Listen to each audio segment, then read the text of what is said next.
بسم اللہ الرحمن الرحیم۔ تحیب السلف للفتیہ، سلف صالحین کا فتوی دہی سے ڈرنا، خوف کھانا، دہشت زدہ ہونا۔ کئی مرتبہ آپ کو یہ بات بتلا دی گئی ہے کہ فتویٰ دینا انتہائی مشکل کام ہے۔ کبھی کبھی ایسا ہوتا ہے کہ انسان جب کسی فتوی کے اوپر دستخط کر رہا ہوتا ہے، پورے جسم انسان کا پسینے سے بھر جاتا ہے، انسان کو اطمینان نہیں ہوتا۔ کئی مفتیان کرام دستخط بھی کر چکے ہوتے ہیں، لیکن پھر بھی دستخط کرتے ہوئے انسان کو عجیب سی کیفیت محسوس ہو جاتی ہے۔ کبھی کبھی بہت سارے حوالے بھی انسان کے سامنے آ جاتے ہیں، کتابیں بھی آ جاتی ہیں، بڑے بڑے لوگوں کے نام بھی سامنے آ جاتے ہیں کہ انہوں نے ایسا لکھا ویسا لکھا، پھر بھی اطمینان نہیں ہوتا کہ اس کو قلم اٹھائے اور اس کے اوپر دستخط کرے۔ ہمارے اکابر میں اس طرح مثالیں بہت ملتی ہے۔ حضرت مفتی تقی عثمانی صاحب کہتے ہیں کہ میرے والد صاحب کے سامنے ایک مسئلہ آیا، وہ مسئلہ ہم نے حل کیا اور مفتیان کرام نے دستخطیں بھی کر دی، لیکن جب والد صاحب کے پاس چلے گئے، انہوں نے کہا ایسا نہیں، اور تلاش کرو۔ کہتے ہیں جب ہم نے اور تلاش کیا، پھر بھی وہی جواب نکل آیا، کوئی تبدیلی نہیں ہوئی۔ تو پھر مفتی صاحب کے پاس لے کر گئے کہ حوالی وہی ہے اور سب نے وہی لکھا ہے۔ تو مفتی صاحب نے کہا کہ میرا دل نہیں مانتا کہ میں اس کے اوپر دستخط کر دوں، اور تحقیق کر لو۔ کہتے ہیں ہم نے اور تحقیق کی، لیکن مسئلے کے اندر کوئی تبدیلی پیدا نہیں ہوئی۔ تو پھر آخر میں مفتی صاحب نے کہا کہ ٹھیک ہے، میں دستخط نہیں کرتا، دیگر مفتیان کرام نے جو دستخط کیا ہے وہی کافی سمجھو، میرا دل نہیں مانتا کہ میں اس کے اوپر کیا کروں، دستخط کروں۔ کبھی ایسا ابھی مواقع آ جاتے ہیں کہ انسان کو دستخط کرنا بہت باری گزرتا ہے۔ جب میں طالب علم تھا تخصص کا، وہ ایک فتویٰ آیا تھا، استفتاء آیا تھا، بنرٹون سے حل شدہ تھا۔ مسئلہ یہ تھا کہ یہ جو قرات الصباح ہے، کسی نے سوال کیا تھا کہ میں چاہتا ہوں کہ میں قرات الصباح کے مطابق ایک قرآن پاک کا نسخہ چھاپوں کہ جس کے اندر یہ تمام قرات جمع ہو۔ اب ہمارے پاس تو صرف حفظ والا نسخہ ہے، اور عرب کے بعض ممالک میں مختلف ائمہ و مختلف قراء حضرات کے نسخے ہیں، لیکن پاکستان میں صرف امام حفظ کا جو نسخہ ہے، جو قرات ہے، وہ یہاں پائے جاتی ہے، اور یہی نسخے چھپتے ہیں، کوئی اور دوسرے نہیں چھپتے۔ تو سوال یہ تھا کہ ایک آدمی نے اپنے خواہش کا اظہار کیا تھا کہ میں تمام قراء کی قرات کو جمع کر کے ایک نسخہ بنا لوں، کہ ایک قرآن پاک کا ایک نسخہ ہو جس کے اندر یہ 7 قراتیں جمع ہو، کوئی تبدیلی حاشی پر ظاہر کر دی جائے وغیرہ وغیرہ۔ تو ان حضرات نے لکھا تھا کہ بھئی ٹھیک ہے، وہ قرات متواترہ ہے اور وغیرہ وغیرہ۔ آخر میں یہ لکھا تھا کہ اس طرح کرنا مناسب نہیں ہے۔ اب وہ علماء نے اس کے اوپر دستخطیں کی، بہت سارے ہمارے دارالافتاء میں بھی آیا، تو وہاں کے بھی اساتذہ نے، مفتیان کرام نے، طلبہ نے بھی دستخطیں کی، کیونکہ وہ مسئلے کو زیادہ دستخطوں والا بنانا مقصود تھا۔ ہمارے محترم صاحب نے جب مجھے دے دیا، میں نے کہا صاحب جی میں اس پر دستخط نہیں کرتا۔ کہنے لگے کیوں؟ میں نے کہا میں دستخط کروں گا، لیکن تھوڑا سا اضافہ کر کے دستخط کروں گا۔ وہ مجھے دیکھتے رہے، کہنے لگے اتنے بڑے بڑے مفتیان کرام نے لکھا ہے۔ میں نے کہا لکھا ہے، لیکن میرے ذہن میں ایک بات آ رہی ہے، میں وہ رکوں گا اور اس کے بعد دستخط کروں گا۔ کہنے لگے لکھے۔ میں نے لکھا نامناسب نہیں بلکہ ناجائز، اور وجہ میں نے اس کی لکھی کہ انتشار کا باعث ہے۔ انتشار کا ایک بات یاد رکھیے، بسا اوقات ہم کوئی فتویٰ دیتے ہیں، اس کے اندر بہت سارے شرائط لگاتے ہیں، یہ شرط یہ شرط یہ شرط۔ عوام میں جب وہ فتویٰ جاتا ہے تو لوگوں کو پھر شرطوں پر نظر نہیں جاتی، وہ صرف اس اصل مسئلے کو دیکھتے ہیں، اور باقی جتنے بھی شرطیں آپ نے لگائی ہوئی ہوتی وہ ساری شرطیں ہواؤں میں اڑ جاتی ہے۔ جیسے کہ آپ کرسی پر نماز کا مسئلہ ہے، اب تک ہمارے جب بچپنا تھا بلکہ میں جب تک فارغ ہوا تو اس وقت بھی یہ کرسی پر نماز کا کوئی تصور نہیں تھا. یہ 2012-13 کے بعد اس کی بنیاد پڑی ہے. اب اس کا فتویٰ دارالعلوم سے شائع ہوا تھا اور بہت سارے شرائط کے ساتھ شائع ہوا تھا، لیکن آج کسی شرط کا کوئی پتہ نہیں ہے. اور آج کرسی پر بیٹھ کر نماز پڑھنا یہ بڑے پنے کی نشانی ہے. جو انسان بڑے عزت والا، قدر منزلت والا ہو، وہ کرسی پر بیٹھ کر نماز پڑھتا ہے. باقی وہ گھومتا پھرتا ہے، بیٹھتا ہے، اور کھانے کے دسترخوان پر جب بیٹھے تو اٹھتا پھر نہیں ہے، لیکن جب نماز کا وقت آئے تو کہاں جاتا ہے؟ کرسی پر بیٹھ جاتا ہے. ہم نے بہت سارے لوگوں کو دیکھا. تو آپ دیکھیں اس کے لیے بہت کڑی شرائط ہے، لیکن وہ شرائط کا کوئی لحاظ نہیں رکھا جاتا. ٹھیک ہے نا؟ اس طرح یہ کرونا جب آیا تھا تو صفوں کے درمیان فاصلہ کے لیے جواز کا فتویٰ دیا گیا. اب دیکھیں بہت سارے لوگ سرمایہ دار اس دنیا میں ایسے بھی ہے، ہمارے ملک میں ایسے بھی ہے، جو مسجدوں میں نماز اس لیے نہیں پڑھتے کہ وہ ان غریبوں کے ساتھ کھڑا ہونا پسند نہیں کرتے، اور تھوڑی دیر کے لیے کھڑے ہو بھی جائے تو بڑی کراہت کے ساتھ. اب جب صفوں میں فاصلے کے جواز کا فتویٰ دیا گیا تو اب بہت سارے لوگوں نے اس کو معمول بنا لیا. کہتے ہیں مسجد میں کہیں بھی کھڑے ہو جاؤ، آپ کی اقتدا ہو جائے گی. پہلے تو یہ تھا، ہر لوگ سمجھتے تھے کہ نہیں، صفیں بالکل ملائیں، اور جو نے آدمی کے ساتھ کھڑا ہوتا تھا. لیکن اب کیا ہے، دوڑتے ہوئے آئے مسجد، امام جو ہے نا رکوع میں ہے تو کسی بھی جگہ کھڑے ہو کے نماز پڑھنے شروع کر دی. وجہ کہتے ہیں اگر فاصلہ بھی ہو تب بھی نماز جائز ہے. اب اس کو غلط استعمال کرنا شروع کیا. اس طرح اسی کرونا کے دور میں پہلے بھی یہ عام فتویٰ ہے کہ بھائی جمعہ کی نماز کے لیے مسجد ہونا کوئی شرط نہیں ہے، شہر ہونا شرط ہے، باقی جو شرطیں وہ ہے، جامع مسجد کا ہونا کوئی شرط نہیں ہے. اب کچھ لوگوں نے اپنے گھروں میں، اپنے بیٹکوں میں اور دیگر جگہوں میں نماز جمعہ پڑھنی شروع کر دی تھی. کچھ جگہوں میں آج تک وہ جمعہ کی نماز قائم ہے، لوگ مسجد نہیں جاتے، وہی گھروں میں پڑھ رہے ہیں، کیونکہ ان کو جواز کا پتہ چل گیا.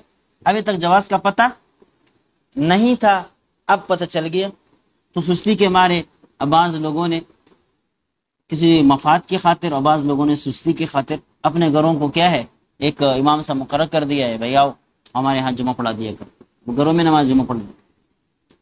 تو یہ انتہائی مشکل معاملہ ہے.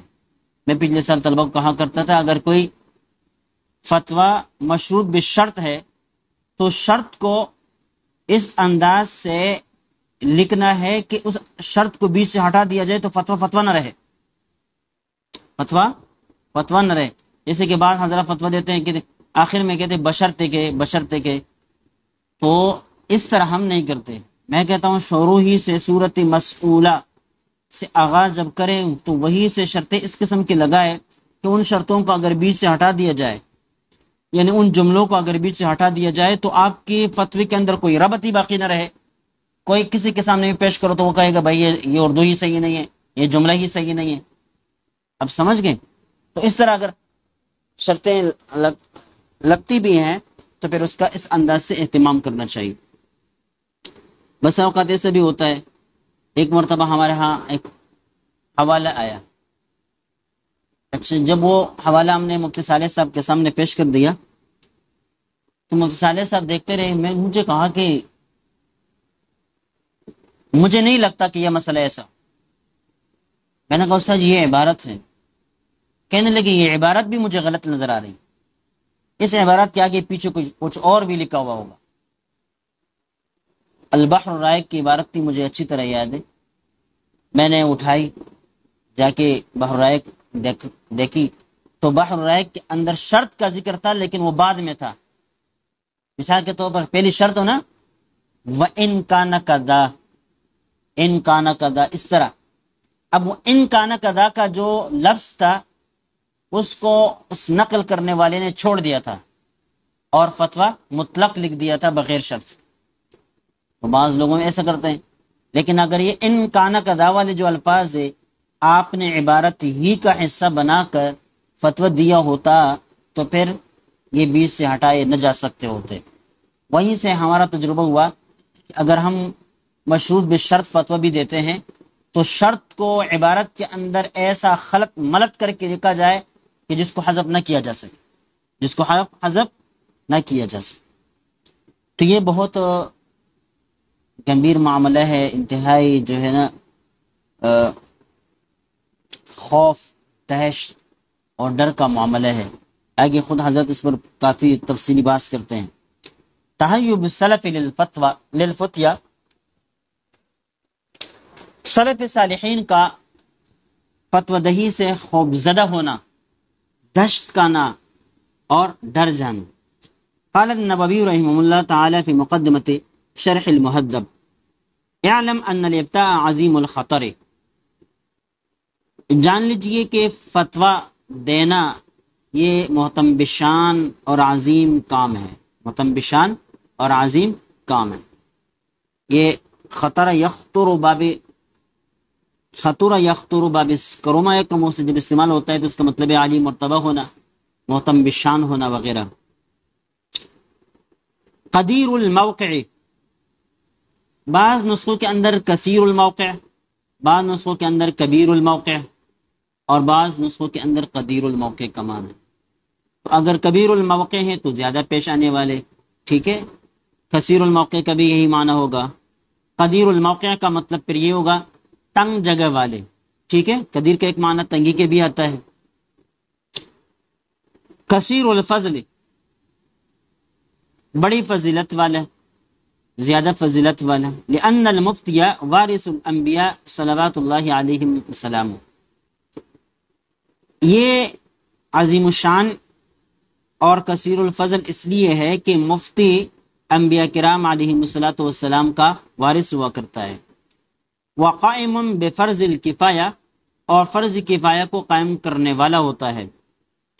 فرض کفایہ آپ جانتے ہیں کہ وہ فرض جس کو اجتماعی فرض کہا جاتا ہے، کیا کہا جاتا ہے؟ اجتماعی فرض کہا جاتا ہے کہ چند لوگوں کی ادائیگی کی وجہ سے ذمہ داری سر سے اٹھ جاتی ہے اور باقی لوگ بھی گناہ سے بچ جاتے ہیں۔ لیکن فرض کفایہ جب تک ادا نہ کیا جائے تو وہ فرض عین کے حکم میں ہوتا ہے۔ کس کے حکم میں ہوتا ہے؟ جب تک فرض کفایہ کو ادا نہ کیا جائے، چند لوگ اس کی ادائیگی کے لیے آگے نہ بڑھے، تب تک کیا ہوگا؟ فرض عین کے درجے میں ہر ایک شخص نے کوشش کرنی چاہیے کہ وہ اس فرض کی ادائیگی کا اہتمام کرے۔ وَلَكِنَّهُ مَعْرَضٌ لِلْخَطَرِ، لیکن یہ سنگینی کے مقام پر ہے، یعنی خطرناک مقام پر ہے۔ وَلِهَذَا قَالُوا الْمُفْتِي مُوَقِّعٌ عَنِ اللَّهِ سُبْحَانَهُ وَتَعَالَى، اسی بنا پر فقہاء کرام کہتے ہیں کہ مفتی اللہ رب العزت کی طرف سے دستخط کرنے والا ہوتا ہے۔ موقع توقیع کو کہتے ہیں، اور آج کل توقیع کا مطلب ہوتا ہے دستخط کرنا۔ پہلے زمانے میں یہ موقع باقاعدہ طور پر ایک سرکاری عہدہ ہوا کرتا تھا، جو بادشاہوں کے لیے مختلف چیزیں لکھتے تھے اور ان کے اوپر دستخط کر کے جاری کرتے تھے۔ یعنی بادشاہوں کے فرامین جو لوگ جاری کرتے تھے اور ان کے اوپر اپنے دستخط کرتے تھے، ایسا سمجھا جاتا تھا گویا کہ یہ بادشاہی کے دستخط ہو۔ ایسے لوگ مواقع کہلاتے تھے۔ کیا کہلاتے تھے؟ آج کل منشی، محرر وغیرہ کہلاتے ہیں۔ اور یہ لفظ توقیع جو ہے نا مطلق آج کل دستخط کے معنی میں استعمال ہو رہا ہے۔ فیجب علی المفتی ان یشعر بخطورۃ منصب الافتاء، لہذا مفتی پر لازم ہے کہ وہ فتوی دہی کے منصب کی خطرناکی کا شعور اور احساس پیدا کریں کہ میں مفتی بن رہا ہوں، یہ کوئی آسان کام نہیں ہے، یہ کوئی آسان کام نہیں ہے۔ اس وجہ سے بہت سارے لوگ اس بات سے منع کرتے ہیں کہ بھئی تخصصات زیادہ نہیں ہونی چاہیے، اور اس پر تنقید کرتے رہتے ہیں۔ لیکن ایک بات یاد رکھنی ہے کہ تخصص مفتی کوئی بنے یا نہ بنے، لیکن ہر عالم دین کے لیے تخصص کرنا چاہیے۔ 1 سال ہو، 2 سال ہو، جتنے بھی اس کو فرصت ملے تخصص ضرور کرے۔ اس کی ایک وجہ ہے کہ کم از کم آپ مفتی تو 1 سال میں نہیں بن سکتے، 2 سال میں بھی نہیں بن سکتے، 3 سال میں بھی نہیں بن سکتے۔ اگر کسی مدرسے کے اندر 3 سالہ تخصص ہے تب بھی کوئی مفتی اس سے نہیں بنتا، 2 سال سے بھی نہیں بنتا، 1 سال سے بھی نہیں بنتا۔ لیکن اتنی بات ضرور ہے کہ انسان کے اندر احتیاط پیدا ہو جائے، انسان فتوی کی سنگینی کو سمجھ لیتا ہے کہ بھئی فتوی کیا چیز ہے اور کیا نہیں۔ بسا اوقات ایسا ہوتا ہے کہ بعض لوگ آتے ہیں آپ سے کوئی سوال کرتے ہیں، اس سوال کا مقصد یہ ہوتا ہے کہ آپ کو پسانا ہوتا ہے یا آپ کو تشدد اور تعصب کے اوپر ڈالنا ہوتا ہے۔ اب جس آدمی نے مفتی کے ساتھ بیٹھ کر ایک طویل عرصہ تجربہ حاصل کیا ہو تو وہ سمجھتا ہے کہ سائل یہاں کیا پوچھ رہے ہیں، ان کا مقصد کیا ہے، اور یہ سوال اس وقت کرنے کا ہے یا نہیں۔ یہ اس قسم کے لوگ، مثال کے طور پر کوئی واقعہ ہوا، اب ایک آدمی کا واقعہ ہوا، اب وہ آدمی تو کوئی سوال نہیں پوچھ رہا، عوام اٹھ رہے اور دارالفتہ میں آ کر سوال پر سوال کر رہے ہیں۔ بھائی تمہارا کیا کام ہے؟ جس آدمی کا مسئلہ ہے، جس آدمی کے ساتھ یہ حادثہ ہوا ہے، جس آدمی کے ساتھ یہ واقعہ ہوا ہے، وہ آدمی خود آ جائے سوال کرے۔ یہ ہم جب حجت اللہ البالغہ کی دروس دیا کرتے تھے تو وہ آن لائن چلاتے تھے، تو ظاہر ہے حجت اللہ البالغہ تو ایسا کتاب ہے ہی نہیں، وہ فکر و نظر کی کتاب ہے۔ ایک آدمی نے مجھ سے سوال کیا، عجیب و غریب قسم کا سوال تھا۔ سوال یہ تھا کہ آپ پاکستان کے اندر مسلح جدوجہد کے بارے میں کیا کہتے ہیں، اور یہاں جو تحریکیں اٹھی ہوئی ہیں جہاد کے زمانے میں، طالبان کی تحریک اٹھی تھی وزیرستان میں، باچوڑ میں، وغیرہ وغیرہ جگہ۔ میں نے ان کو جواب دیا کہ یہ فتویٰ اجتماعی امور سے متعلق ہے اور سیاسی امور سے متعلق ہے۔ آپ کو چاہیے کہ کسی سیاسی مفتی اور عالم دین کی طرف آپ رجوع کریں، یا ایسے بڑے دارالفتہ کی طرف آپ رجوع کریں جس کا تعلق اجتماعیت کے ساتھ ہو، پورے ملک کے اس کے اوپر نظر۔ تو یہ اس قسم کے سوالات کر کے آپ کو پسانا چاہتے ہیں کہ آپ کے نظریے کیا ہے، آپ کی سوچ کیا ہے، سمجھ گئے؟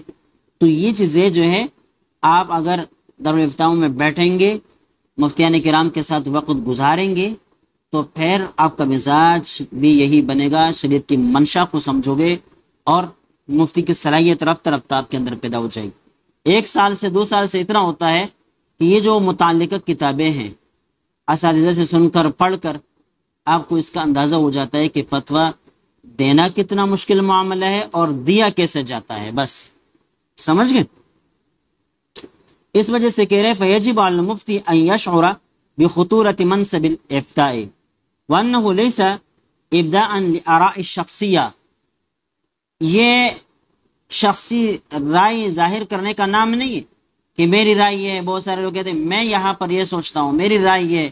بھئی تم کون ہو شریعت کے مقابل میں کہ تمہاری رائے یہ ہے؟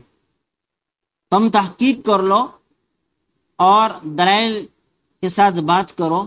تم یہ کہو کہ بھائی مجھے یہ دلیل اس قسم کی ملی ہے اور اس دلیل سے یہ بات ثابت ہو رہی ہے، میرے نزدیک اس دلیل سے یہ بات ثابت ہو رہی ہے، آپ کی رائے کیا چیز؟ تو فتویٰ دینا یہ اپنی رائے کا اظہار کرنا نہیں ہوتا۔ او تحکیما للعقل المجرد، یا عقل مجرد کو آپ حاکم بنا کر اس کے ذریعے سے فیصلے کروائے، ایسا بھی نہیں ہوتا۔ بھئی میرا دل نہیں مانتا، اب یہ ایسا مسئلہ ایسا نہیں ہونا چاہیے، یہ کیا ہے؟ یہ عقل نہیں مانتی، یہ عقل کے گھوڑے یہاں نہیں دوڑائے جاتے، ٹھیک ہے؟ او تفعیلا لعواطف نفسیہ، یا انسانی خواہشات اور ان کی جو نرمی ہے آپ ان کو برائے کار لا کر ذریعہ فتویٰ دیتے ہیں، یہ فتویٰ دہی اس چیز کا نام نہیں۔ ایک شخص سامنے آیا، اس نے انتہائی حیرانگی اور انتہائی رحم کا محتاج قسم کا واقعہ اپنا ذکر کر دیا اور شرعی مسئلہ آپ سے پوچھا۔ ابھی آپ کہتے ہیں کہ بھئی یہ آدمی، اس کے ساتھ اگر سخت مسئلہ جو شریعت کا ہے اس کو بتا دوں تو اس پر تو کیا ہو جائے گا، یہ پار ٹوٹ جائے گا، اس کا تو دل پٹ جائے گا، وغیرہ وغیرہ۔ اب ان کی اپنے خواہشات یا اپنے جو ترحمانہ حالات اور کیفیت ہے اس سے متاثر ہو کر آپ کسی کو غلط فتویٰ دیں، اس بات کی اجازت نہیں۔ وَإِنَّمَا هُوَ تَبْيِينٌ لِمَا شَرَعَ اللَّهُ سُبْحَانَهُ وَتَعَالَى لِعِبَادِهِ مِنْ شَرَائِعَ وَأَحْكَامٍ لِحَيَاتِهِمُ الْفَرْدِيَّةِ وَالِاجْتِمَاعِيَّةِ الَّتِي تَضْمَنُ لَهُمُ السَّعَادَةَ الْأَبَدِيَّةَ فِي الدُّنْيَا وَالْآخِرَةِ۔ یہ فتویٰ اپنی رائے ظاہر کرنے کا نام نہیں ہے، عقل مجرد کو حاکم بنا کر فیصلہ کرنے کا نام نہیں ہے، اپنے خواہشات کو عمل دخل دے کر، اپنے کچھ لکھنا کچھ بتانے کا نام نہیں ہے، بلکہ فتویٰ کیا ہے؟ انما هو تبیین لما شرع اللہ سبحانہ وتعالی، یہ بیان کرنا ہے اس چیز کو جو اللہ رب العزت نے ہمارے لیے اپنے بندوں کے لیے جاری کر دیا ہے، من شرائع احکام میں سے، شرائع میں سے، ٹھیک ہے، وہ احکام لحیاتہم الفردیہ والاجتماعیہ، اور اس طرح احکام انسانی زندگی، انفرادی زندگی کے لیے، اور والاجتماعیہ، اور اجتماعی زندگی کی، یعنی اللہ رب العزت کی طرف سے انسانیت کی انفرادی فرد کے لیے جو احکام اللہ رب العزت نے جاری کر دیے ان احکام کو بیان کرنا، اور اس طرح اجتماعی امور سے متعلق جو اللہ تعالیٰ نے احکام دی ہے، شریعت دی ہے، وہ احکام اور وہ شریعت لوگوں کے سامنے واضح کر کے بیان کرنے کا نام فتویٰ دہی ہے، ٹھیک ہے۔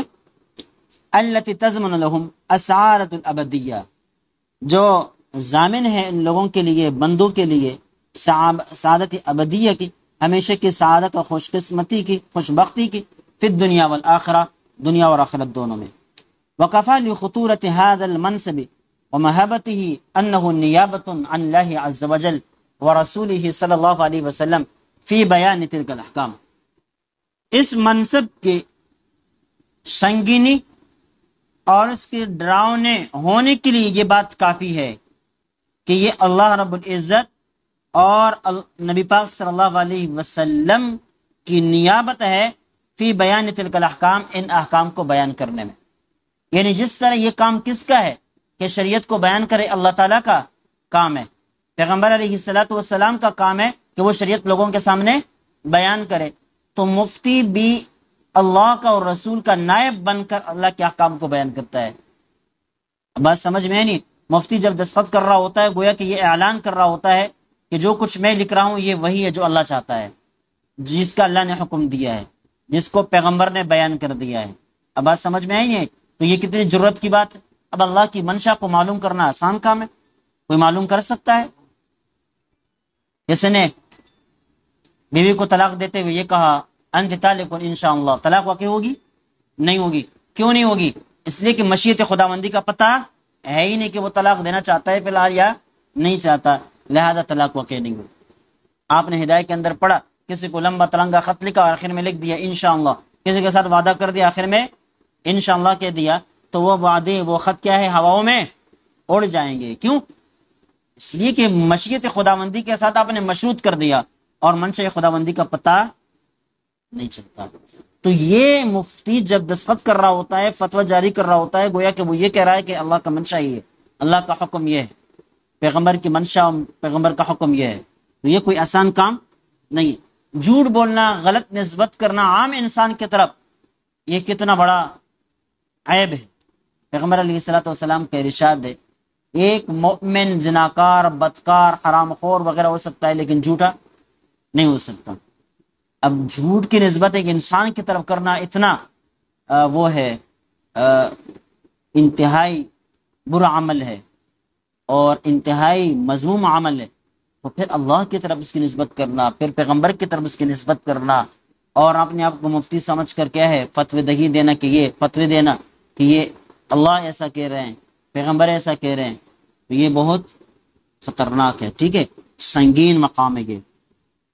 وتوقيع عن رب السماوات والارض ورب العالمین، یہ دستخط کرنا ہے اللہ کی طرف سے جو رب الارض رب السماوات ہے، رب العالمین ہے، کما سماہ الامام النووی ابن القیم رحمہ اللہ، جیسے کہ امام النووی ابن القیم رحمہ اللہ نے اس کو مواقع کہانا پر ذکر کیا ہے۔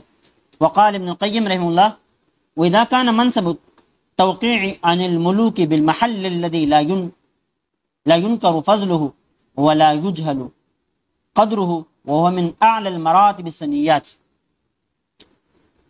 علامہ ابن القیم الجوزی رحمہ اللہ فرماتے ہیں کہ جب بادشاہوں کی طرف سے کسی بات پر دستخط کرنا بالمحل الذی، ایسے اونچے مقام پر ہے کہ لا ينکر فضلہ، جس کی فضیلت کا انکار نہیں کیا جا سکتا۔ ایک شخص اتنے بلند درجے پر دنیا میں چلا جائے کہ وہ بادشاہ کی فرامین جاری کرتا ہے، اس کے اوپر دستخط کرتا ہے، تو آدمی کتنا معزز سمجھا جاتا ہے۔ کیا سمجھا جاتا ہے؟ معزز سمجھا جاتا ہے۔ دنیا کے مناصب اور عزت کے مقامات میں سے یہی مقام ہے، ٹھیک ہے، کہ اس کا نام چلتا ہے، اس کا کیا چلتا ہے؟ اس کا نام چلتا ہے۔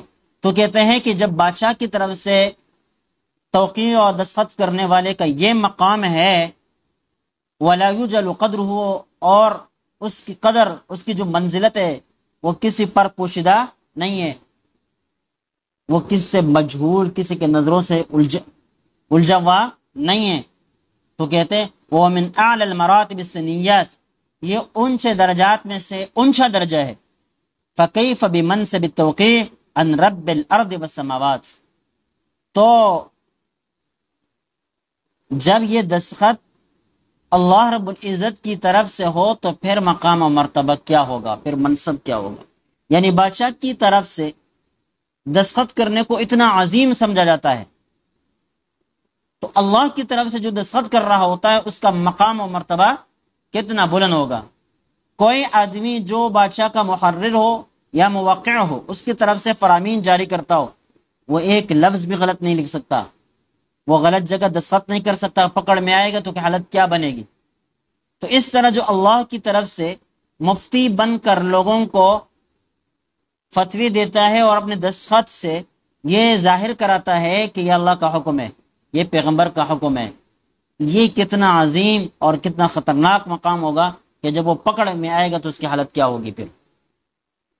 فحقیق بمن اقیم فی هذا المنصب، پس یہ مناسب ہے، لازم ہے اس شخص کے لیے، من اقیم فی هذا المنصب، جو اس منصب میں کھڑا کر دیا گیا، یعنی جس آدمی کی یہ ذمہ داری لگا دی گئی کہ یہ مفتی ہے اور یہ فتویٰ دہی کا کام کرے گا، کہتے ہیں ای یعد له عدتہ، اس کو چاہیے کہ اس کے لیے پوری تیاری کرے، کیا کرے؟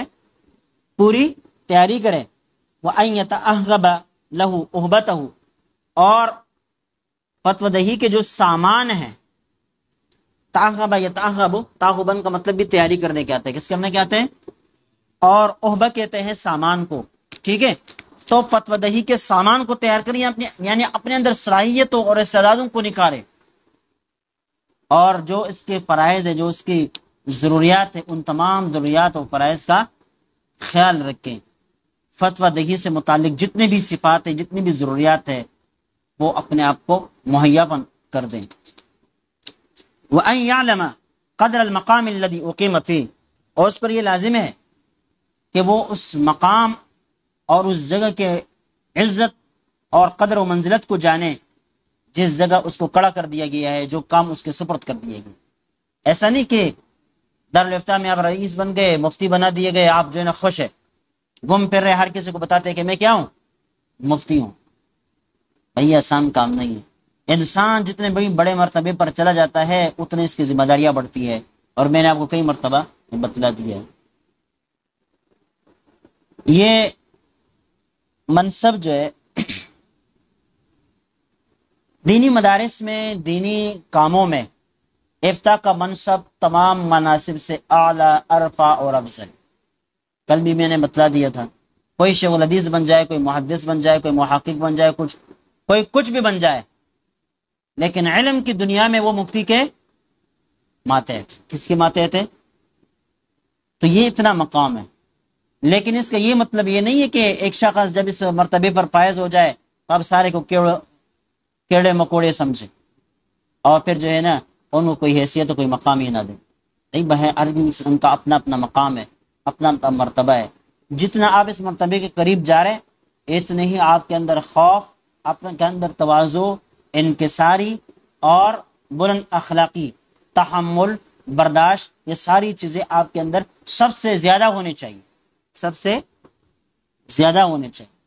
یہ ہمارے لوگ جو ہے انتہائی تنگ ظرف ہوتے ہیں۔ کیا ہوتے ہیں؟ تنگ ظرف کو جب کوئی مقام ملتا ہے وہ اپنے آپے سے باہر چلا جاتا ہے، ظالم بن جاتا ہے، متکبر بن جاتا ہے، اور بڑی بڑی باتیں کرنا شروع کر دیتا ہے، اور دوسرے لوگوں کو کیا ہے؟ کیڑے مکوڑوں کی طرح سمجھنے لگتا ہے۔ یہ تنگ ظرفی کی علامت ہوتی ہے۔ کس کی علامت ہوتی ہے؟ کہ آپ کے اندر وہ ظرف میں نہیں جو اس منصب کو قبول کر سکے، جو اس مقام کو قبول کر سکے۔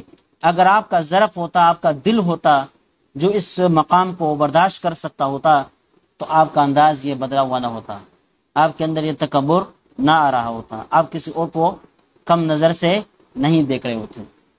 لیکن چونکہ ضرب کی تنگی ہے، استاد بنتے ہی تھیوری بدل گئی، سوچ بدل گئی، اٹھنا بیٹھنا بدل گیا، اب لوگوں کو کچھ اور سمجھنا شروع کر دیا۔ تو ایسی بات قطعاً نہیں۔ اور میں آپ کو بتاؤں، تجربات کی بات بتا رہا ہوں، اس وقت اگر آپ کسی اور کے مدرسے میں مفتی ہے، شیخ الحدیث ہے، محدث ہے، ناظم ہے، کچھ بھی ہے، بھائی یہ اس پر اترانے کی کوئی ضرورت نہیں۔ ہو سکتا ہے ان کی زبان آپ کے لیے اوپر اوپر چل رہی ہے، اوپر کی طرف اٹھ رہی ہے، تو آپ مفتی بھی ہے، آپ محدث بھی ہے، آپ شیخ الحدیث بھی ہے، آپ استاد بھی ہے۔ اگر یہ زبان نیچے کی طرف چلنے لگ گئی تو نہ آپ مفتی ہے، نہ پھر آپ شیخ الحدیث ہے، نہ پھر آپ ناظم ہے، آپ کچھ بھی نہیں۔ ہم نے بہت سارے لوگوں کو اس قسم کے دیکھا جو مدارس کے ناظم بنے، طلبہ کے اوپر، اساتذہ کے اوپر سختیاں شروع کر دی، یہ کیا وہ کیا۔ اب اس کی نظامت کے 1 سال تھی اور 1 سال ختم، وہ بھی ختم۔ اب وہ استاد اپنی جگہ پر، اپنے منصب پر قائم اور دائم ہے، اور وہ ناظم صاحب نہیں ہے۔ اب وہ ناظم صاحب راستے پر چلتے ہوئے بھی اپنے استاد سے ڈرتے ہیں، سامنا نہیں کر سکتے۔ کیوں؟ اس لیے کہ اپنے دور نظامت میں ظالم بنا تھا، بد اخلاقی۔ تو اس پر اترانا نہیں چاہیے۔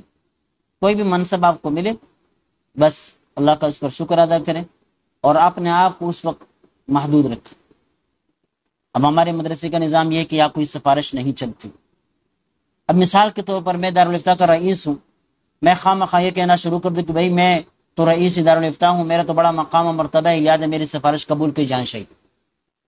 کوئی بھی آتا ہے میں اس کی سفارش لکھتا ہوں، اور محتمم صاحب یا ناظم صاحب میری عزت قدر احترام کی وجہ سے قبول بھی کر لیتا ہے۔ تو یہ اپنے حدود سے تجاوز کرنا ہے۔ اپنے حدود سے کیا کرنا ہے؟ تجاوز کرنا ہے۔ تو جو چیز، جو ذمہ داریاں، جو حدود، جو اختیارات آپ کے لیے مقرر کر دی گئے ہیں، آپ ان اختیارات کے اندر، ان حدود کے اندر رہیں۔ وہ اختیارات اللہ کی طرف سے ہو تو بھی ان کے اندر، انتظامی معاملات کے حوالے سے ہو تو انتظامی معاملات کے اندر، ٹھیک ہے نا؟ وَلَا يَكُونَ فِي صَدْرِهِ حَرَجٌ، اور اس کے دل کے اندر کوئی تنگی نہ آئے، کس سے؟ من قول الحق وصدع به، حق کو بیان کرنے سے اور اس کے اعلان کرنے سے۔ فَاصْدَعْ بِمَا تُؤْمَرُ وَأَعْرِضْ عَنِ الْمُشْرِكِينَ، قرآن پاک میں کھول کر بیان کرنا ہے، ٹھیک ہے؟ تو جو حق بات ہے، مفتی بنے ہیں، منصب پر بیٹھے ہیں، تو پھر حق بیانی آپ کی ذمہ داری بن گئی۔ لیکن بعض لوگ بہت سارے، بہت زیادہ وہ ہو جاتے ہیں، نیک بن جاتے ہیں۔ آپ سے کسی نے پوچھا نہیں ہے، کسی نے سوال کیا نہیں ہے، تو آپ نے آپ کو خطرات کے اندر کیسے ڈال رہے ہو؟ کیوں ڈال رہے ہو؟ آپ کی ذمہ داری بھی نہیں۔ ہاں، جب کوئی سوال کرے اور آپ یہ سمجھے کہ بھائی میرے بغیر کوئی دوسرا آدمی، دوسرا مفتی نہیں ہے جو اس ذمہ داری کو ادا کر سکے، تو پھر اس وقت میں آپ کی ذمہ داری بن جاتی ہے کہ پھر اس حوالے سے آپ لکھیں اور آپ بولیں بھی۔ لیکن جب تک آپ کے علاوہ دوسرے لوگ موجود ہیں، آپ سے بڑے لوگ موجود ہیں، اور وہ فتویٰ دیں، ان کا فتویٰ زیادہ مؤثر بھی ہے، تو پھر آپ نے آپ کو خود خطرات کے اندر ڈال کر یہ فتویٰ دہی کوئی اچھا کام نہیں ہے۔ فَإِنَّ اللَّهَ نَاصِرُهُ وَهَادِيهِ، اللہ ہی مددگار بن جاتے ہیں، ہدایت کرتے ہیں۔ لیکن انسان کو اللہ کی طرف سے آنے والی مدد، اللہ تعالیٰ کی طرف سے آنے والی جو ہدایت ہے، اس کا ضرب دل کے اندر پیدا کرنا چاہیے۔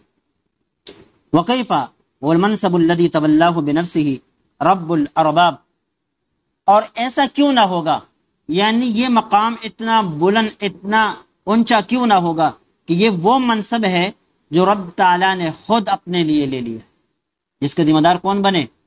اللہ بنے۔ فقال اللہ تعالی، فقال تعالی وَيَسْتَفْتُونَكَ فِي النِّسَاءِ قُلِ اللَّهُ يُفْتِيكُمْ فِيهِنَّ وَمَا يُتْلَى عَلَيْكُمْ فِي الْكِتَابِ۔ اب یہاں دیکھیں فتویٰ کی نسبت کس کی طرف کر دی گئی؟ تو مفتی اول کون بنے؟ اللہ کی ذات بنے۔ تو اللہ نے خود اپنے آپ کو مفتی کا منصب اپنے طرف کیا، اس کی نسبت کر دی۔ جس منصب کی نسبت اللہ نے اپنے آپ کی طرف کی ہو، اس منصب کا مقام کیا ہوگا، ٹھیک ہے؟ وقفا بما تولاه اللہ تعالی بنفسه شرفا وجلالا، اور یہ بات کافی ہے کہ اللہ رب العزت نے اس چیز کی ذمہ داری خود لی ہے. کافی ہے کس چیز کے لیے؟ شرفا وجلالا، شرافت اور اس کی عظمت کے لیے یہ بات کافی ہے کہ اس کام کے ذمہ دار اللہ خود بنے. ٹھیک ہے. اذ یقول فی کتابہ یستفتونک قل اللہ یفتیکم فی الکلالہ ولیعلم المفتی، اور مفتی کو چاہیے کہ یہ بات جان لے عمن ینوب فی فتواہ، کہ وہ اپنے فتوے میں کس کا نائب بن کر یہ فتوہ دے رہا ہے. ولیوقن انہ مسئول غدا، اور اس کو یہ یقین کر لینا چاہیے کہ کل اس سے اس کے فتوے کے بارے میں پوچھا جائے گا. وہ موقوف بین یدی اللہ، اور وہ اللہ کے سامنے کھڑا ہوگا. یعنی فتویٰ دیتے وقت انسان کے اوپر یہ کیفیت ضرور طاری ہو جانی چاہیے کہ کل اس فتوے کے حوالے سے مجھ سے سوال ہوگا. یسأل الصادقین عن صدقہم، اور لوگوں سے ان کی صداقت، ان کی باتوں کے بارے میں پوچھا جائے گا. ما یلفظ من قول الا لدیہ رقیب عتید، آپ کچھ لکھتے ہیں یا بولتے ہیں، لکھنے والا، اس کو محفوظ کرنے والا، اس کو تیار کر کے رکھنے والے موجود ہیں. تو دستخط کرتے وقت انسان کو اس بات کا استحضار کرنے چاہیے. کہتے کما یکفی لبیان خطورتہ، جس طرح کی اس کی سنگینی کو بیان کرنے کے لیے یہ بات کافی ہے. ما روی عن النبی الکریم صلی اللہ علیہ وسلم، جو نبی پاک صلی اللہ علیہ وسلم سے مروی ہے، انہ قال، کہ نبی پاک صلی اللہ علیہ وسلم نے ارشاد فرمایا اجرؤکم علی الفتیا اجرؤکم علی النار، فتوی کے اوپر جرأت کرنے والا جری آدمی اپنے آپ کو جہنم کی آگ پر پیش کرنے میں گویا کہ جسارت کر رہا ہے، جرأت کا اظہار کر رہا ہے. تو یہ بہت جو ہے خطرناک ہے. لیکن اس کا یہ مطلب نہیں کہ آپ کہے کہ بھائی ہم نے سیکھنا ہی نہیں ہے، اتنا مشکل کام ہے، ہم نے مفتی بننا ہی نہیں ہے. ٹھیک ہے، ایسا بھی نہیں. آپ نے صلاحیت پیدا کرنی ہے، اور کم از کم اگر آپ کے اندر صلاحیت پیدا نہ ہو جائے تو اس کے احتیاط کا جو معاملہ ہے اس سے آپ نے آپ کو باخبر کرنا چاہیے کہ بھائی میں فتویٰ نہیں دے سکتا، اس کی وجہ یہ ہے، اس بارے میں کچھ نہیں کہہ سکتا اس لیے کہ میری معلومات نہیں ہے، میری تحقیق نہیں ہے، میری پاس کتابیں نہیں ہیں. ہمارے پچھلے سال کے طلبہ آج تک چھوٹے چھوٹے مسئلے کے لیے ہم سے سوال کرتے ہیں. اس کی وجہ یہ ہے کہ ہم نے ان کو بتایا تھا کہ آپ مفتی نہیں بنے، آپ کے پاس صرف راستہ آ گیا، کوئی بھی سوال ہو جب تک آپ نے آپ کو مطمئن نہ کرے تب تک کیا ہے کسی کو. بھائی نماز وضو میں کتنے فرض ہیں؟ 4. اگر اس ایک مستفتی سائل بن کر آپ کے پاس آتا ہے اور سوال کرتا ہے کہ بھائی وضو میں کتنے فرض ہے، تو یہ بھی جرأت نہ کرو کہ آپ اس کو جلدی بتائیں، حالانکہ قرآن پاک کے نص سے سب کچھ ہے. ٹھیک ہے، یہ آسان میں سے مثال کے طور پر کہہ رہا ہوں، اتنا احتیاط ہونے چاہیے. سمجھ گئے؟ اللہ رب العزت ہمیں یہ مقام نصیب کرے. ثواب کا عمل بھی ہے، اتنا خطرناک بھی ہے، لیکن ثواب بھی بہت اونچا، قدر و منزلت بھی بہت اونچی، مخلوق کے یہاں بھی اللہ کے یہاں بھی. اس لیے محنت کی ضرورت ہے.